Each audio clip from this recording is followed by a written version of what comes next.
வணக்கம்.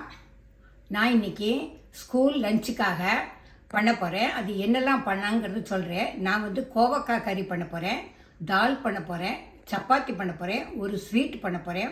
முதல்ல ஸ்வீட் எப்படி அதுக்கு என்னெல்லாம் வேணுங்கிறத நான் காமிக்க போகிறேன். அந்த ஸ்வீட்டுக்கு பேர் மாலாடு உருண்டை. அது திருநெல்வேலியில் ரொம்ப ஃபேமஸ்ஸு.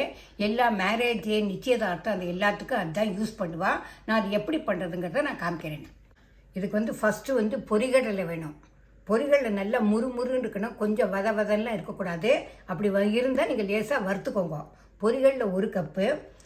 ஜீனி போட்டிருக்கேன். இந்த ஜீனி பவுடர் ஜீனியாக இருக்குது, அதனால் நான் 1.25 கப்பு போட்டிருக்கேன். அப்புறம் நெய் வேணும், முந்திரி பருப்பு வேணும். இதுதான் இது பண்ணுறதுக்கு. இப்போ நான் பொரிகடலை ஜீனி எல்லாத்தையும் மிக்சியில் அரைக்க போகிறேன். பொரிகடலை இப்போ நைஸாக அரைச்சிட்டேன். அதை இப்போ ஒரு பாத்திரத்தில் போட போகிறேன்.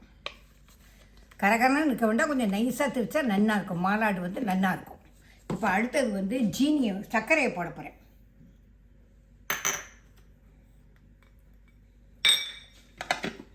சர்க்கரையும் இப்போ அதோடு போட்டாச்சு.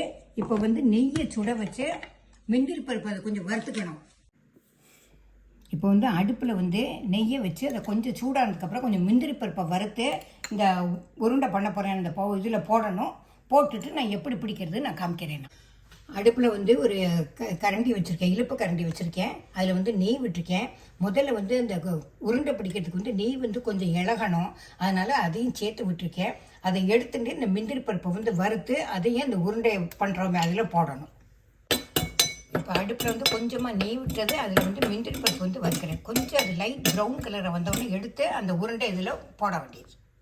இப்போ முந்திரி பருப்பு லைட் ப்ரௌன் கலருக்கு வறுத்தாச்சு. இப்போ இந்த மாவு அரைச்சி வச்சுருக்கேன்ல அதில் போட போகிறேன்.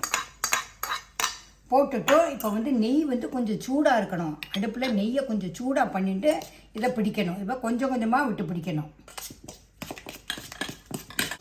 பொரிகள்லையும் ஜீனியும் அரைச்சி போட்டிருக்கேன், அதில் முந்திரி பருப்பு போட்டிருக்கேன், நெய்யை சுட வச்சு விட்டுருக்கேன்.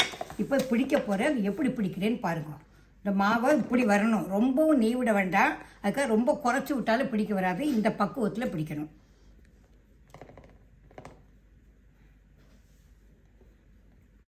நான் மாலாடு உருண்டை ரெடி பண்ணிட்டேன். நான் இப்போ டிஃபன் பாக்ஸில் வைக்க போகிறேன். இந்த வீடியோ உங்களுக்கு பிடிச்சிருந்தா லைக் பண்ணுங்க, ஷேர் பண்ணுங்க, சப்ஸ்கிரைப் பண்ணுங்க. இது ரொம்ப ஈஸியாக பண்ணிடலாம், 10 மினிட்ஸில் பண்ணி முடிச்சிடலாம். இப்போ நான் இந்த டிஃபன் பாக்ஸில் இதை வைக்க போகிறேன்.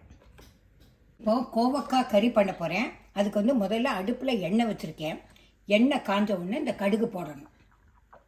எண்ணெய் காஞ்சி விட்டு நான் இப்போ நான் கடுகு போடுறேன். கடுகு வெடித்த உடனே கொஞ்சம் ஜீரகம்,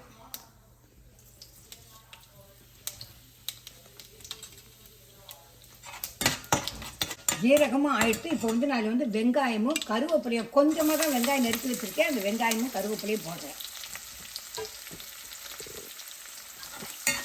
இப்போ வெங்காயமும் கொஞ்சம் வதங்கியாச்சு. நான் இப்போ கோவக்காயை போட போகிறேன். கோவக்காயை ஆல்ரெடி நான் ஒரே ஒரு விசில் விட்டு வேக வச்சு வச்சுருக்கேன். அதை இப்போ நான் இதில் போடுறேன். இதில் உப்பும் மஞ்சப்பொடியும் கலந்து வச்சுருக்கேன். அது பண்ணால் சீக்கிரம் ஆயிரும் சொல்லிட்டு நான் உப்பும் மஞ்சப்பொடியும் கலந்து வச்சுருக்கேன். இதில் நான் ஆல்ரெடி மஞ்சப்பொடியும் உப்பும் போட்டாச்சு. இப்போ நான் கொஞ்சமாக காரப்பொடி போட போகிறேன். உங்களுக்கு எவ்வளோ காரம் வேணுமோ அது பொடி போட்டுக்கோங்க. இதை நீங்கள் அவன்லேயே வச்சு பண்ணலாம். அவனில் இருந்தால் அவனில் பண்ணுங்க, இல்லைன்னா குக்கரில் ரொம்ப நேரம் வச்சா ரொம்ப வதங்கிடும். அதனால் ஒரே ஒரு இது கொஞ்சம் வேக வச்சுட்டு நீங்கள் இழுத்துட்டில் போட்டு கிண்ண நல்லா கரகரன்னு முறுமுறையும் வந்துடும். கோவக்காய் நல்லா வதங்கிடுத்தோம். நான் இப்போ மசாலா பொடி திரிச்சு வச்சுருக்கேன், அதை போட போகிறேன். இதில் என்னெல்லாம் திரிச்சு வச்சுருக்கேன்னா கொத்தமல்லி விதை, கடலைப்பருப்பு, உளுத்தம்பருப்பு, கொஞ்சம் எள்ளு, நிலக்கடலை இவ்வளவும் லேசாக வறுத்து அதுக்கப்புறம் அதை பொடிச்சு வச்சுருக்கேன். கொஞ்சம் கரகரன்னு இருந்தால் எல்லாத்துக்கும் போடலாம். கத்திரிக்காய் கறி, கோவக்காய் கறி, உருளைக்கிழங்கு கறி எல்லாத்துக்கும் எல்லாம் போடலாம். நான் இப்போ அடுப்பில் தவா வச்சுருக்கேன். இப்போ நான் சப்பாத்தி பண்ண போகிறேன். கல் காஞ்சி விட்டு இப்போ நான் சப்பாத்தியை போட போகிறேன். சப்பாத்தி பண்ணியாச்சு. அதை இந்த லஞ்ச் பாக்ஸில் வைக்கிறேன். இந்த சைடில் காய் வைக்கிறேன். அதுக்கப்புறம் இன்னொரு ஸ்பேஸ்ல தால் பண்ணிருக்கேன். அந்த தாலை அதில் விடுறேன். இந்த தால் எப்படி பண்றதுங்கிறது நெக்ஸ்ட் வீடியோல உங்களுக்கு காமிக்கிறேன். நான்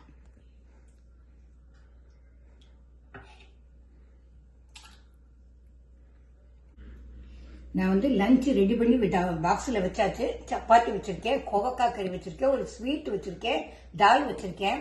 இதை சாப்பிட்டு பார்த்துட்டு எப்படி இருக்குங்கிறதுக்கு லைக் பண்ணுங்க, ஷேர் பண்ணுங்க, சப்ஸ்கிரைப் பண்ணுங்க. உங்க ஃப்ரெண்ட்ஸ் எல்லாருக்கும் சொல்லுங்க. உங்களுக்கு எப்படி இருந்தது டேஸ்ட்ங்கிறதுக்கு எனக்கு கமெண்ட் பண்ணுங்க. Tata, bye by.